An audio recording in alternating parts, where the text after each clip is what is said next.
Well, more than 1 million residents lost power during the derecho that hit Washington on June 29th. Some were left in the dark for a week. Today, executives from the top utility companies got quite an earful as they appeared on WTOP radio. CTV's Sonia Srivastava has the story. Executives from the top 5 utility companies in our area had to answer some tough questions today. Officials from Pepco, BG&E, and Novak joined in by phone. I have to warn you, there's going to be a lot of people calling in this morning, so please be patient as you call in. The station received dozens of calls from angry listeners and more than 100 emails and messages. I would like to know how often the CEOs of any of the major power companies were actually out touring the area, physically assessing the damage. I'd like to know if any of the utility company executives lost power, and if they did, how soon was their power back on? Some did not have power for a week, and what many residents found frustrating was the lack of communication and conflicting information.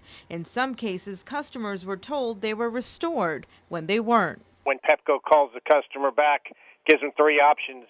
1, push 1 if the power is back on, push 2 if the lights are flickering, push 3 if you still don't have power. If the consumer knew that answer, they wouldn't need Pepco to call you back. Tom Graham from Pepco says the company is in the process of installing smart meters that would provide accurate estimated restoration times. We'll complete the meter exchange this year, and in the second quarter of next year, those meters will be activated. And the reason that's important for a customer is then we would have the ability to ping the system. And those meters that don't respond, then we would know. The script that we use to do the callbacks, what our customers heard is we were telling them their lights were back on. Now, that's not what necessarily the script, if you read through it, but that's what our customers heard, and we definitely need to address the way that we confirm the way our customers' lights are back on. So the people who are calling back, they're just reading from a script rather than actually individual personalized information? It's an automated call to check if the customer's lights were back on, and frankly, the script was confusing to customers. Pepco says in the last 2 years, they've spent about $20 to $30 million in trimming trees. BG&E has also increased its trimming budget. I was trying to get some perspective with regards to our utility poles, which may be about 40 to 50 feet. And these trees, I would say, were 2 to 3 times taller than those poles.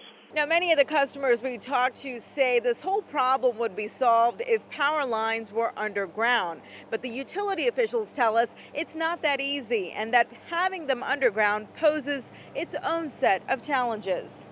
It's easy when you have a problem with overhead lines. You see it right away. You know where that problem is. You can get to it quickly. You can fix it. When wires are buried underground, at first it takes some time to find that fault. There's equipment, obviously, to make that happen, but it still takes usually a little bit more time to find the fault. Then you get into having to maybe dig up a driveway. Smecco has about 10,000 customers in southern Prince George's, mainly in the Accokeek and Brandywine area. Tom Dennison says people should keep in mind that the storm came quick and there was no prior warning, which in many cases can make all the difference. When you have prior notice, you're able to get in contact with other utilities, other contracting agencies to bring in crews. Oftentimes these crews are traveling, hundreds of miles from other states, and it takes time for them to get there, to get mobilized, and to get dispatched. In the district, Sonia Srivastava for CTV News.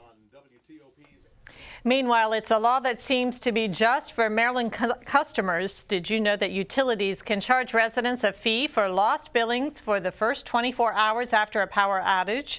Many of you will see an extra charge on your next bill. Pepco and BGE would not comment on how the charge will appear on your bills.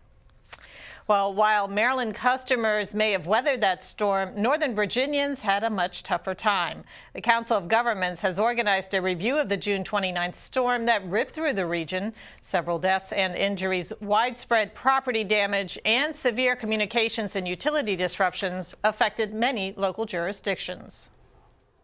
In Northern Virginia, mostly, perhaps less so in suburban Maryland, but still, again, as an essential function of public safety, it cannot go down. Maryland fared well compared to Northern Virginia, which suffered much more infrastructure damage. What happened was that approximately 8 hours after the storm ravaged our area, during which time 911 worked perfectly, 911 simply failed. It dropped off our screen. People couldn't access it. There were no calls being transferred to the 911 centers throughout the Northern Virginia region. The public could not call 911 during a period of time. There was still a great need because people were waking up to really discover what the damage of the storm was that occurred in many cases when people were going to bed. We had multiple places in our network that we lost either network components over time or we lost power. We lost commercial power and some mechanical failure to generators caused some of our COs to lose commercial power, to backup power. And during the meeting, COG also discussed ways to improve economic growth and competitiveness in the region. Well, don't be a victim. That's the message from Attorney General Doug Gansler after a number of utility scams have turned up in Maryland. The scams tell consumers that their outstanding utility bills can be paid off by a federal grant authorized by the Obama administration if they pay up to $1,200. Victims are also asked for their Social Security number and other personal information. The scammers often come by telephone, email, and even door-to-door solicitors who trick the consumer into believing that the grant was deposited into their account and that the bills were paid. Anyone who has fallen victim to the scam is asked to call the consumer hotline. That number is 410-528-8662.